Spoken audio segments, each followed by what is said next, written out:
자, 오늘 본문은 도망다니는 다윗과 그 다윗을 추적하는 사울의 이야기입니다. 여러분 15절부터 29절 읽었습니다만은 굉장히 많은 숲의 이름들이 나오는데 다 생소하고 낯선 이름입니다. 그런데 이 고고학자들은 이 숲을 그냥 숲이라고 해석을 하는 것이 아니라 고유명사 어느 한 특정 지역이라고 해석을 합니다. 자, 그렇다면 오늘 본문에 나오는 이 숲들은 너무나 복잡해서 우리가 이게 도대체 어디에 있는지 잘 이해가 되지 않지요.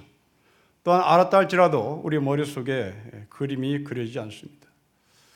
때문에 오늘 이 본문은 이 여러 가지 서로 다른 숲들을 저희가 머릿속에 그리지 않으면 다윗이 사울한테 어떻게 쫓겼는지 감이 잡히지 않습니다.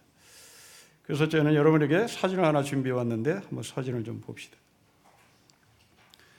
다윗이 도망다니는 경로는 이렇게 복잡합니다. 굉장히 많이 도망을 다녔습니다. 지금 오늘 본문에 나오는 이 숲이라고 하는 이 숲이 어떤 고유 명사, 어떤 특정 지역인데 그 특정 지역을 고고학자들이 이 포인트를 정해서 다윗은 이렇게 도망을 다녔다 하는 것을 우리에게 보여주고 이제 맨 마지막 도망을 온 곳이 29절 말씀에 보면 엔게디라고 하는 곳입니다. 자, 이 엔게디는 여러분 이 지도에서 그림에서 보듯이 사해에 아주 가까이 있는 곳입니다. 이 엔게디는 이렇게 생겼습니다. 두 번째 사진을 보십시오. 저렇게 서로 다른 많은 동물들이 있고 그 동굴에 쉽게 다윗 일행이 숨을 수 있었다.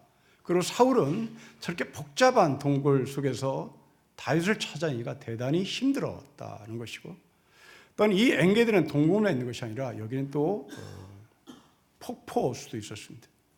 저렇게 물이 떨어지는 시원한 물을 얻을 수 있는 곳이었고요. 그래서 이 엔게디라는 곳에 다윗이 숨을 수 있는 아주 최적의 장소였습니다. 과연 여러분들은 이 본문의 말씀을 통해서 이것이 나하고 무슨 상관이 있는가 하는 겁니다. 이건 굉장히 밀접한 관계가 있습니다.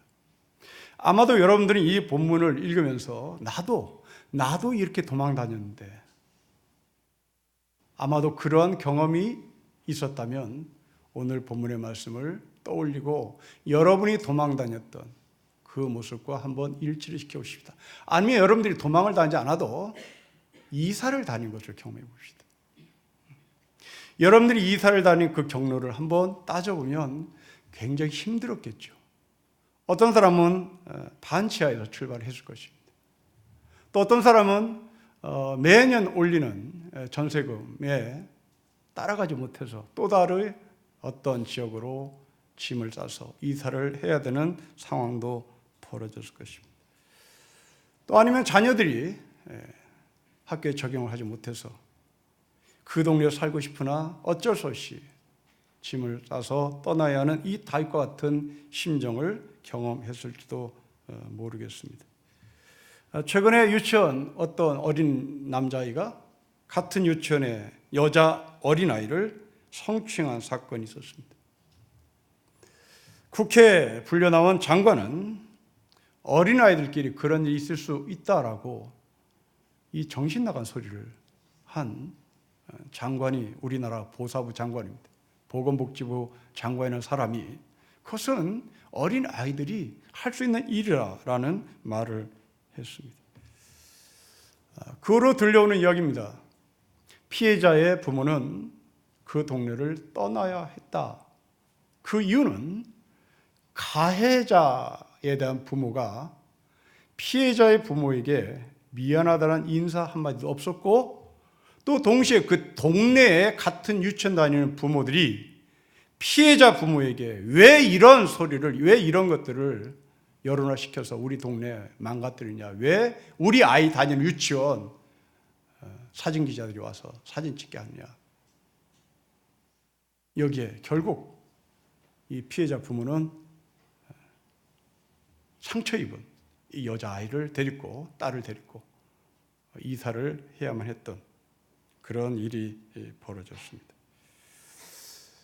지금 다윗은 그렇게 쫓겼습니다. 그런데 하나님은 이 다윗의 쫓고 쫓김의 마지막 장소를 엔게디라는 곳으로 하나님이 인도하십니다.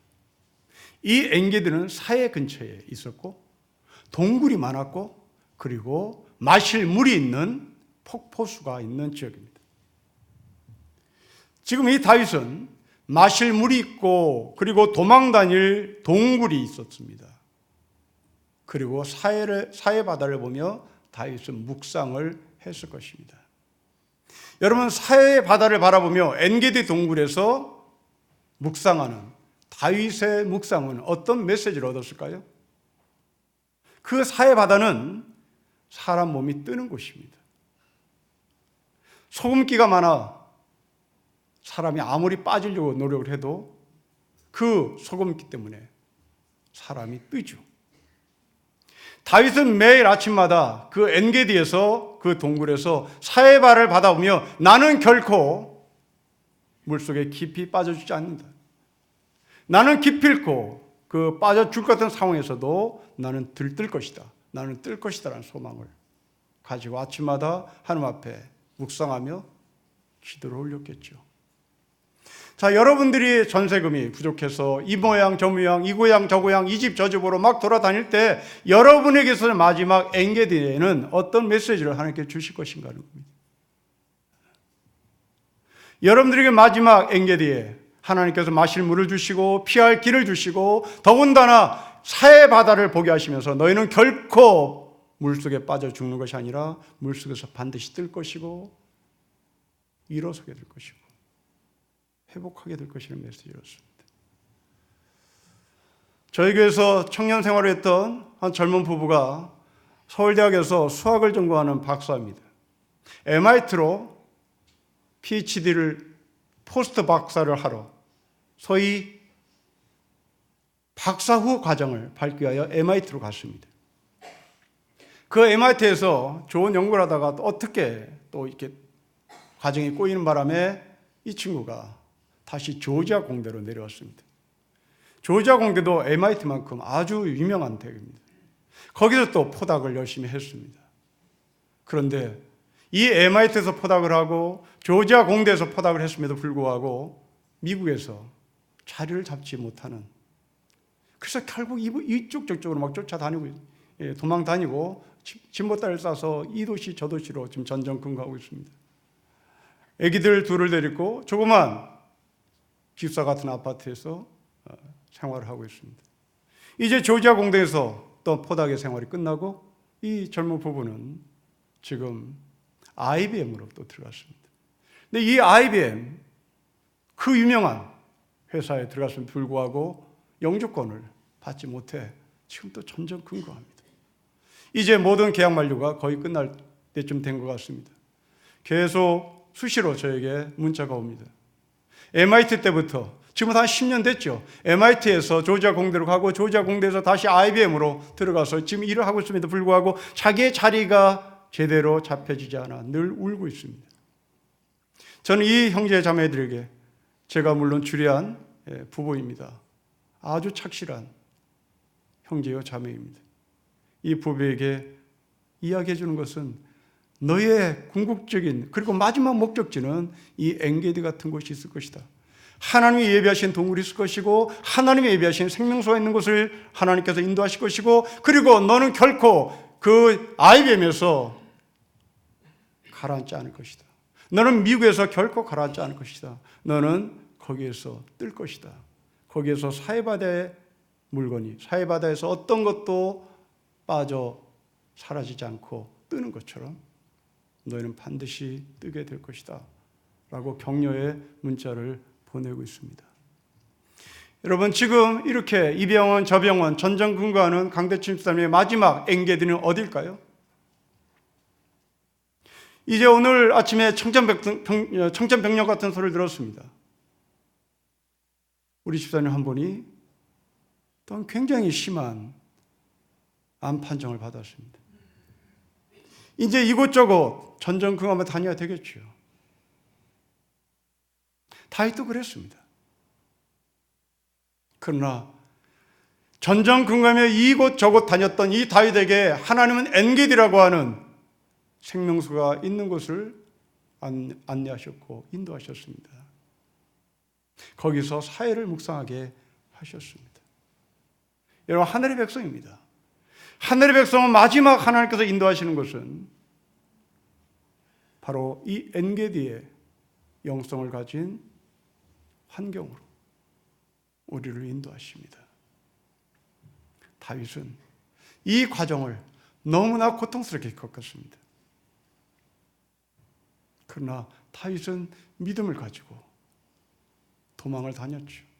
패배의식을 가지고 도망을 가는 것이 아니라 믿음을 가지고 도망을 다녔습니다. 반면에 사울은 믿음 없이 믿음 있는 다윗을 추적해 갔습니다. 오늘 본문은 다윗과 사울이 추적하고 추적당하는 이 그림을 우리에게 보이시면서 하나님의 메시지를 저에게 던지고 있습니다. 여러분 15절 말씀 보십시오. 시브광야 수풀에서 일어난 일로 시작하는 하나님의 말씀입니다. 같이 읽겠습니다. 시작. 다윗이 사울이 자기의 생명을 빼앗으려고 나온 것을 보았으므로 그가 시브광야 수풀에 있었습니다. 여기에서 16절에 요나단을 만납니다. 이 요나단이 다윗에게 세 가지 말합니다. 첫째로 두려워하지 말아라. 둘째로 너는 이스라엘 왕이 될 것이다. 그리고 나는 너의 2인자가 될 것이다. 너를 옆에서 도울 것이다 라고 말하고, 셋째로 이 사실을 우리 아버지 사울도 알고 있다고 말합니다. 그리고 마지막으로 다윗과 요나단은 하나님 앞에서 언약을 맺습니다.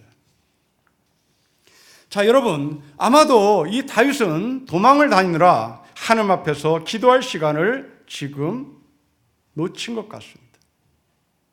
하나님의 음성을 요나단을 통하여 듣게 하셨습니다. 여러분, 하나님의 음성을 듣는 방법은 기도를 통해서 듣습니다. 또한 말씀을 묵상하면서 듣습니다. 하지만 하나님의 음성을 듣는 방법 중에 또 하나, 오늘 본문은 우리에게 친구를 통해서 하나님의 음성을 들을 수 있다는 것을 가르쳐 줍니다. 지금 다윗은 쫓기느라 시간이 없고 그리고 마음이 급해 가야 할 길이 바빴던 이 다윗은 하나님의 음성을 듣지 못했습니다. 이제 이 길이 내가 믿음으로 가는 길이지만 이것이 옳은지 그른지를 판단 못하자 요나단이 옆에 서서 이것은 하나님께서 너에게 나와 함께 언약을 하라고 주신 말씀이고, 그리고 너는 결코 죽지 않고 너는 결코 왕이 될 것이고, 그리고 나는 너의 옆에서 너를 도울 것이고 우리 아버지는 너가 왕이 될 것이라는 것을 알고 있다라고 격려를 했습니다. 여러분, 예수님은 전도를 하실 때 제자들에게 두 명씩 파송을 합니다. 여러분, 왜 예수님은 전도를 내보내는 제자들에게 두 명씩 짝을 지어서 내보냈을까요? 여러분, 그것은 바로 서로 하나님의 음성을 나눈다는 의미입니다.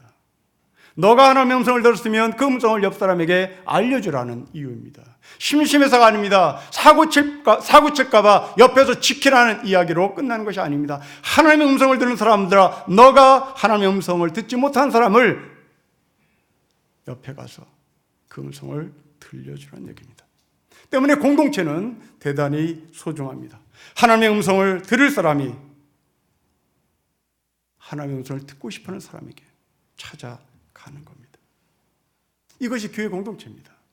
여러분들, 이 교회 공동체의 소중함을 느끼지 못하는 이유는 하나님의 음성을 듣고 싶은 마음에 애당초 없었던지, 아니면 이거 나 혼자 하나님의 음성을 들을 거야 라고 자기 스스로 자기의 세계를 쌓고 하나님의 음성을 듣는 다른 사람과의 교통과 교제를 하기 싫은 이유 둘 중에 하나일 것입니다. 만약 여러분들이 하나님의 음성을 듣는데 전혀 관심이 없다면 여러분들은 평생 하나님의 말씀이 뭔지를 모른 채 그냥 종교인으로 교회를 다니다가 말겠죠. 하지만 내가 하나님의 음성을 들었음에도 불구하고 다른 사람과 이 하나님의 말씀을 나눌 수 있는 공동체가 없다면 여러분들은 자칫 잘못하면 사이비가 됩니다. 그건 이단이 되는 것이죠. 여러분, 박태선이라고 하는 사람이 저희 중고등학교 때 정말 대단했다는 소식을 듣습니다. 저는 무학교를 다니지 않아서, 그리고 영락교회 교회 내 모습을 잘 몰라서 이 박태선에 대한 소식은 나중에 이단이 되고 알았으나 제 친구들이 무학교를 다니고 제 친구들이 영락교를 다녔고 그 아버지들이 영락교와 무학교에 항존직분자로서 일을 했을 때 박태선에 대한 기억은 정말 대단했습니다. 이 사람은 정말 아우라가 있었다니까요. 이 사람 뒤에 광채가 보였답니다. 정말 보였답니다. 그리고 사람 병 고치는들 이건 식은 죽 먹기로 고쳤답니다. 정말 대단했답니다. 당시 이 사람은 집사였습니다. 그런데 이 사람은 교회 공동체가 없었습니다. 이 사람은 자기 혼자 자기 세계를 구축해 나갔습니다. 그 결과 이 사람은 한국 교회에 아주 크나큰 오점을 남기고 말았습니다. 요나단과 다윗은 그냥 형제관계로 끝난 것이 아니라 서로 도전하고 서로 격려하고 이루어가는 그런 관계로 발전을 했습니다. 하나님의 음성을 듣지 못하던 다윗에게 하나님의 음성을 들어주는, 하나님의 음성을 듣고 그 하나님의 음성을 말해주는 요나단 같은 사람이 우리 주변에 있는지를 한번 봤으면 좋겠습니다. 성도 여러분, 여러분들의 교회 공동체 안에서 서로 교제하고 교통하는 주제가 무엇입니까? 자식에 대한 이야기입니까? 남편에 대한 이야기입니까? 며느리에 대한 이야기입니까? 사회에 대한 이야기입니까? 아니면 직장 돌아가는 이야기입니까? 아니면 내가 하나님의 말씀을 묵상한 이 묵상을 근거로 상대방에게 나는 하나님의 말씀을 이렇게 묵상했다고 서로 대화하는 영적인 교통, 영적인 관계입니까? 교회는 여러 교통과 교제하는 방법이 있겠으나 가장 우선순위로 하는 것은 하나님의 음성을 듣고 그 음성을 나누는 것입니다. 그렇다면 여러분들 퀴트를 하셔야 되는 겁니다. 일생 동안 성경을 한 번 읽어봤다? 아닙니다. 한 번 읽고 100번 읽고 중요하지 않습니다. 성경을 되씹는 것입니다. 한 절이라도 되씹어보는 겁니다. 그리고 이것이 나에게 하나님께서는 어떤 메시지를 주실 것인가 기대하고 이 말씀을 묵상해야 하는 겁니다. 하지만 사울은 그렇지 않았습니다. 여러분 19절부터 21절을 보십시오. 우리 19절부터 21절을 같이 읽겠습니다. 시작. 그때 10사람들이 기브아에 이르러 사울에게 나와 이르되 다윗이 우리와 함께 광야 남쪽 하길라산 숲을 요새에 숨지하였나이까? 그러한즉 왕은 내려오시기를 원하시는 대로 내려오소서. 그를 왕의 손에 넘길 것이 우리의 의무이다 하니 사울이 이르되 너희가 나를 긍휼히 여겼으니 여호와께 복받기를 원합니다. 여러분 사울을 보십시오. 21절에 여호와께 복받기를 원한다고 말합니다. 지금 사울도 하나님의 이름을 들먹거립니다. 그리고 요나단도 하나님의 이름을 외칩니다. 자, 이제 여러분에게 묻습니다. 하나님의 이름을 사울도 사용하고 있고 그리고 요나단도 사용하고 있는데 도대체 누가 진실되게 하나님의 이름을 사용하고 있는지를 묵상해 보십시오. 물론 우리는 하나님의 이름을 누구나 사용할 수 있습니다. 그리고 사울도 하나님의 이름을 사용할 수 있는 권한이 있습니다. 그런데 여러분 17절을 다시 보십시오. 17절을 보시면 요나단이 말합니다. 우리 아버지 사울이 너가 왕이 될 것이라를 알고 있었다 하는 겁니다. 우리 아버지 사울은 너가 왕이 될 것을 미리 알고 있다. 그렇다면 이 21절에 하나님의 이름을 들먹거리면 안 되는 겁니다.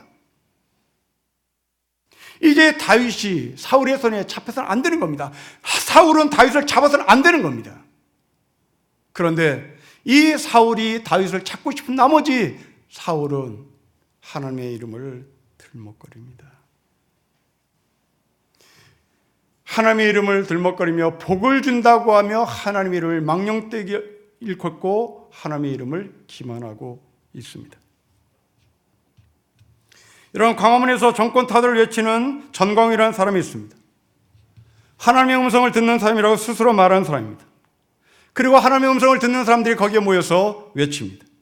집회 때마다 하나님이 자기에게 어떤 하나님의 음성을 들려줬다고 이런저런 계시를 했다고 말하는 사람입니다. 그런데 이 사람이 이번 주에 엄청난 큰 실수, 아니 하나님을 믿지 않는다는 것을 자기 스스로 커밍아웃을 하고 말았습니다. 이 사람은 집회 중에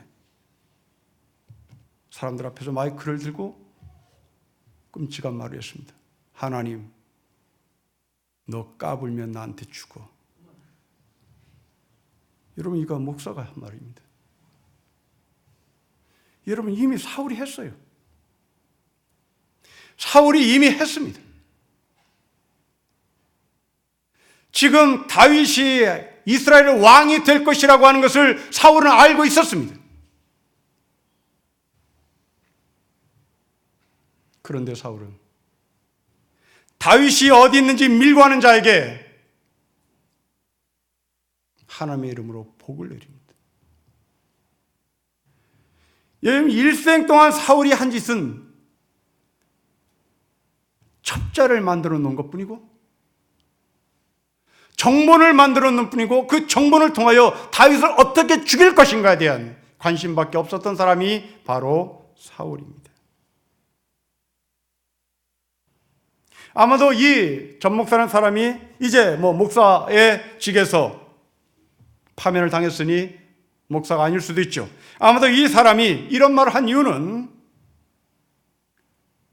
하나님이 자기를 사랑하고 자기는 하나님의 음성을 듣는다는 확신이 교만으로 작동되자 결국 이런 말을 한 것 같습니다. 십계명을 거역한 거죠.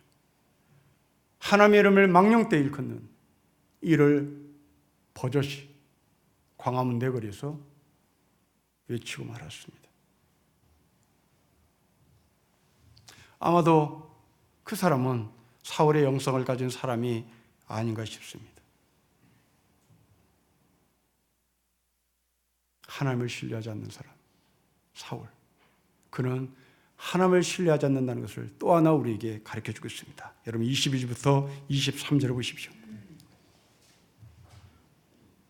같이 읽겠습니다. 시작. 어떤 사람이 내게 말하기를 그는 심히 지혜롭게 행동한다 하나니 너희는 가서 더 자세히 살펴서 그가 어디에 숨었으며 누가 거기서 그를 보았는지 알아보고 그가 숨어있는 모든 것을 정탐하고 실상을 내게 보고하라. 내가 너희와 함께 가리니 그가 이 땅에 있으면 유다 몇천 명 중에서라도 그를 찾아내리라 하다는 겁니다. 여러분, 21절과 22절을 비교해 보십시오. 여러분, 21절, 다시 말하면 19절에서 20절의 정탐꾼들이, 정보원들이 사울에게 보고한 이 보고가 사실이라면 22절에 또 다른 사람이 와서 보고하는 것을 거부하면 되는 겁니다. 그런데 19절, 20절의 정탐꾼의 보고를 받고 사울은 22절에 또 다른 사람의 보고를 받아 서로 크로스 체크를 하고 있는 겁니다. 여러분, 19절, 20절에 소문만 무성했던 사람들의 보고를 믿을 수 없었던 게죠. 그래서 이 사울은 눈으로 확인하고 싶어서 직접 내려가서 확인을 하고 그가 어디 있는지 나한테 와서 보고를 하라고 말합니다. 자, 이런 믿음이 없는 사람은 하나님의 이름을 인용해서 그 하나님의 이름을 망령되이 일컬기도 합니다. 그런데 또 하나, 믿음이 없는 사람은 사람을 의지합니다. 지금은 사울은 오늘 이 짧은 본문에서도 두 종류의 정탐꾼을 만들어 놓습니다. 하나는 소문을 보고하는 정탐꾼, 하나는 진짜 어디 있다고 사실을 말하는 정보원들을 심었습니다. 사람을 의지하는 사울이죠. 반면에 다윗을 보십시오. 다윗은 요나단과 언약을 맺으며 이 요나단과 언약을 맺은 이 요나단이 어떤 사람인지 뒷조사를 하지 않습니다. 이 사람을 정본을 통해서 어떤 마음을 갖고 나하고 언약을 맺었는지에 대한 관심을 갖지 않습니다. 여러분, 왜 그럴까요?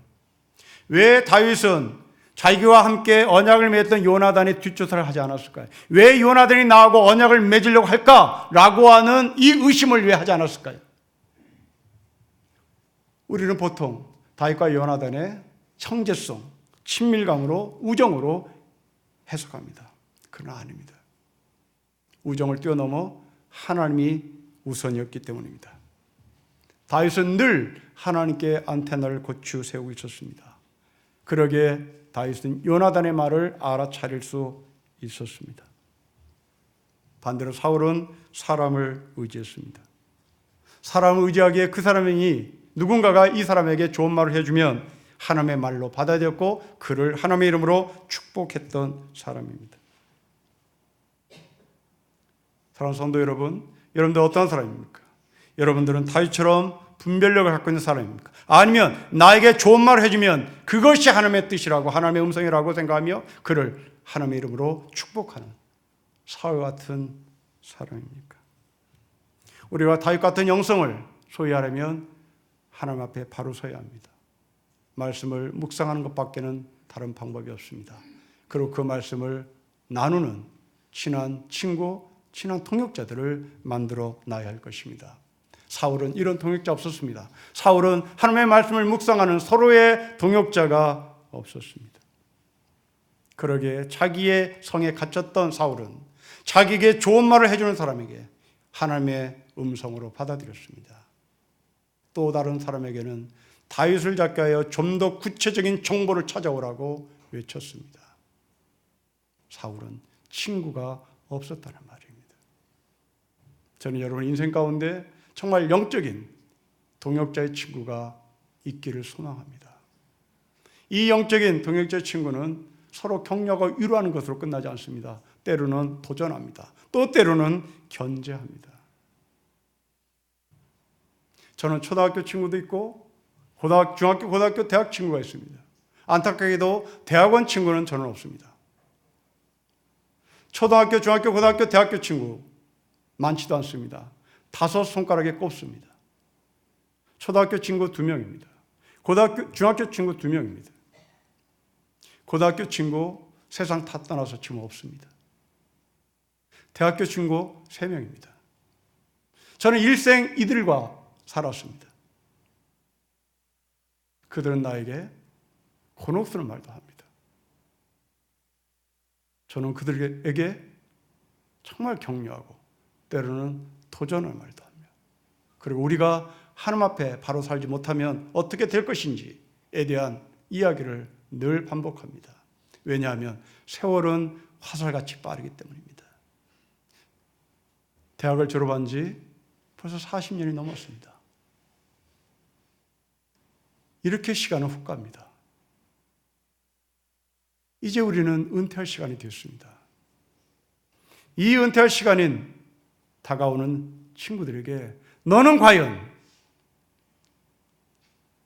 하나님의 말씀을 묵상해 그 말씀을 정확하게 교인들에게 전달했는지를 서로 확인합니다. 그렇지 않으면 이 사울이 하나님의 이름을 들먹거렸던 것처럼 지금 광화문에 그 가짜 목사가 하나님의 이름을 들먹거리는 것처럼 우리는 하나님의 이름을 말하지만 그 하나님의 이름이 진짜 하나님의 이름인지 그 하나님의 이름을 들먹거리는 차원에서만 사용하는 것인지를 성도들은 모릅니다. 본인만 아는 거죠. 목사 본인만 아는 겁니다. 오늘 이 본문에 제3자 입장에서 사울이 사용하는 하나님과 다윗이 요나단과 언약을 맺으며 사용했던 하나님과 도대체 어떤 하나님이 진짜 하나님인지를 우리는 모릅니다. 이것을 사용한 사울만이 아는 겁니다. 이것을 사용하는 다윗만 아는 겁니다. 사람을 의지하지 마십니다. 하나님을 의지하십니다. 하나님께 안테나를 거쳐 세우십니다. 하나님의 음성을 들을 수 없으면 하나님의 음성을 듣는 사람 옆에 붙으십시오. 날마다 큐티하는 사람 옆에 붙으십시오. 그리고 떨어지는 부스러기 하나도 먹을 준비를 하십시오. 정말 간절하게 이것이 무슨 말씀인지를 한번 같이 해석해 보자고 덤벼들으십시오. 장로라도 안 되면 붙으십시오. 안수지라도 안 되면 붙으십시오. 목사라도 붙어야 되는 겁니다. 그래야 사는 겁니다. 목사는 자동으로 하나님의 음성을 듣지 못합니다. 장로라고 모두 하나님의 음성을 듣는 깊이 있는 영성을 가진 사람이 아닙니다. 붙어야 되는 겁니다. 하나님의 음성을 듣는 사람 옆에 가서 구걸하십시오. 수로보니 여인이 떨어진 음식 찌꺼기 하나를 주워 먹기를 간절히 소망했던 것처럼 우리는 그냥 덜렁덜렁 시간 보내면 이제 우리는 곧 죽을 날이 가까운 겁니다. 하나님의 음성을 듣지도 못하고 그냥 죽는다는 것은 너무나 시간 낭비입니다. 세월은 살같이 빠릅니다. TV를 볼 시간 없습니다. TV에 보는 시간만큼 하나님의 음성을 들을 수 있는 하나님의 말씀의 묵상 시간을 가져야 되는 겁니다. 건성건성 예수 믿지 마십시오. 덜렁덜렁 교회 다니지 마십시오. 그냥 때 되면 여기 와서 찬송하지 마십시오. 때 되면 여기 와서 기도하지 마십시오. 정말 하나님의 음성을 듣고 이 자리에 와서 기도하십시오. 하나님의 음성을 듣고 여기 와서 찬송하십시오. 똑같은 하나님의 음성을 들은 삶, 이건 그 가운데는 사울이 있습니다. 그 가운데 다윗이 있습니다. 사랑하는 성도 여러분, 여기에 찬송하시는 여러분, 여기에 기도하시는 여러분, 여러분들은 사울입니까? 여러분들은 다윗입니까? 여러분들은 하나님의 음성을 듣는 다윗입니까? 하나님의 음성을 듣지 못하며 하나님의 이름만 들먹거리며 찬송가에 나오는 수많은 하나님의 이름을 들먹거리는 사울과 같은 사람입니까?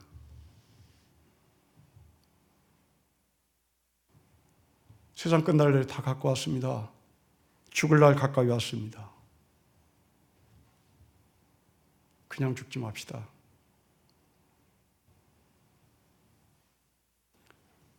거룩하게 죽읍시다. 거룩하게 죽음이란 십자가의 이름으로 죽는 겁니다.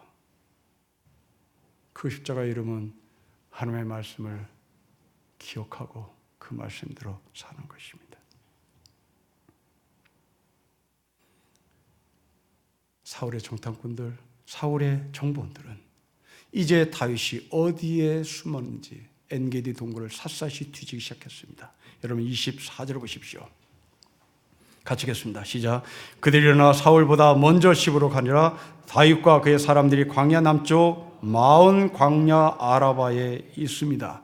자, 여러분 19절의 사람과 오늘 24절의 사람을 비교해 보십시오. 여러분 19절의 사람은 사울로부터 하나님의 복을 받은 사람입니다.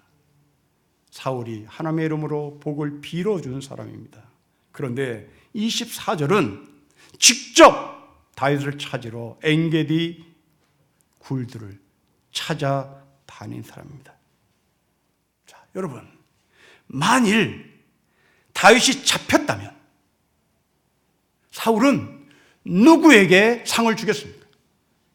당연히 19절의 사람에게 상을 주는 것이 아니라 24절의 사람들에게 상을 주겠죠.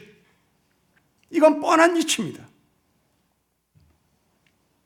그렇다면 19절, 20절의 사람은 도대체 어떻게 된 겁니까? 그렇습니다. 가짜가 하나님의 이름으로 복을 빌었으니 그것은 가짜가 되는 것이죠. 자기의 욕심을 채교하여 하나님의 이름을 망령되이 일컬었던 이 사울의 복은 그들에게 가지 않는단 말입니다. 하나님의 이름을 남발하는 사울의 영성을 조심해야 하는 겁니다. 지금 다윗은 사울의 손에 잡힐 수밖에 없는 형국이었습니다. 샅샅이 뒤졌습니다. 이제 잡히는 것은 시간 문제였습니다. 그런데 반전이 일어났습니다. 여러분 27절, 28절을 보십시오. 같이 읽겠습니다. 시작. 전령이 사울에게 가서 이르되 급히 오소서 블레셋 사람들이 땅을 침노하나이다. 이에 사울이 다윗 뒤쫓기를 그치고 돌아와 블레셋 사람들을 치러 갔으므로 그곳을 셀라 하미 느곳이라 칭했습니다. 하나님이 살렸습니다. 사울의 전궤가 하나님의 계획 앞에서 아무 의미가 없었습니다.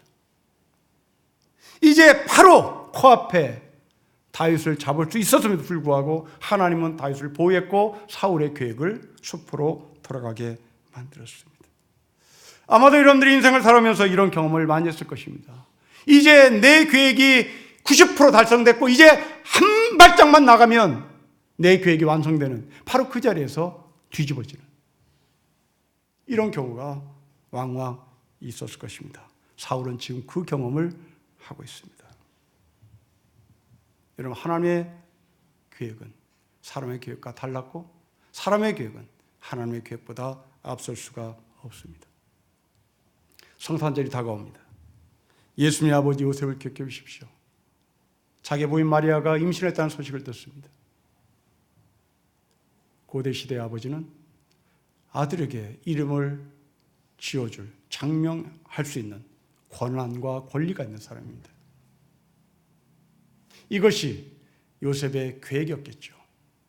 마리아의 몸에서 잉태된 이 아이를 나는 어떤 이름을 지을 것인가?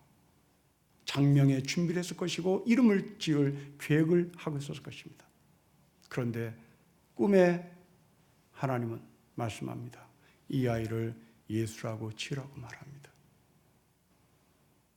요셉은 이것을 포기합니다. 자기가 이름을 짓겠다는 계획을 포기해요. 하나님의 계획을 앞세웁니다. 여러분 자식을 어떻게 계획하겠다? 마스터 플랜이 있겠죠. 그러나 그 계획 말고 하나님께서 주시는 또 다른 계획이 있을지도 모르겠습니다. 그 계획이 바로 여러분의 자식을 엔게드로 인도하는 하늘의 방법입니다. 여러분이 제 아무리 마스터 플랜을 짜고 그 마스터 플랜에 맞게 자식을 공부시켜도 하나님의 엔게드에 우리 자식을 인도하지 않으면 우리는 광야에서 쓰러지는 겁니다. 하지만 하나님의 계획을 신뢰하고 그분의 뒤를 따르면 우리는 같은 광야를 할지라도 엔게디 광야를 만나는 겁니다. 그 엔게디 광야에서 생명수를 마시는 겁니다. 그 엔게디 광야에서 내 몸을 피할 수 있는 겁니다. 그 엔게디 광야에서 나는 사해 바다를 보며 하나님의 음성을 듣는 것입니다. 사울은 여기에 부족했습니다. 그리고 마지막으로 사울은 엉뚱한 짓을 지금 하고 있습니다. 여러분 28절을 다시 보십시오. 블레셋 사람들이 유다 땅을 침노한다는 소식을 듣고 28절에 사울은 다윗의 뒷쫓기를 그치고 블레셋 사람을 치러 갑니다. 여러분 이것을 어떻게 해석해야 될까요? 23장 1절을 근거로 해석을 해야 할 것 같습니다. 23장 1절 보십시오.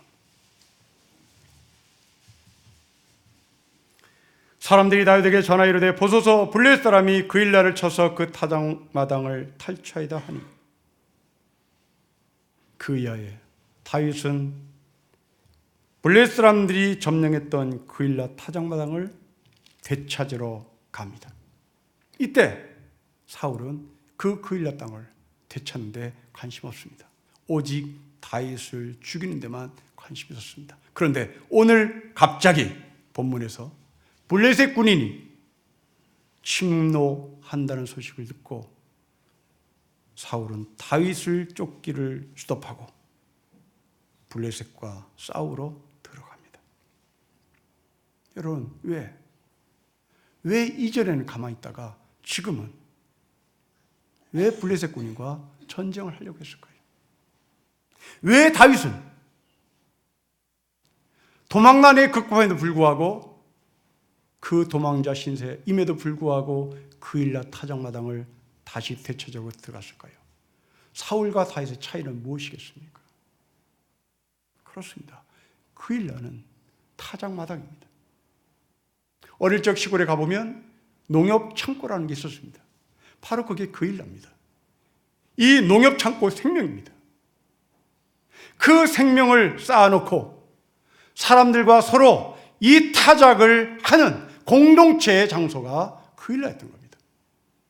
지금 다윗이 그일라를 찾으러 들어갔다는 것은 생명을 찾으러 들어간 것이고 그리고 공동체의 회복을 얻기 위하여 들어간 것입니다. 반면에 사울은 거기에 관심이 없었습니다.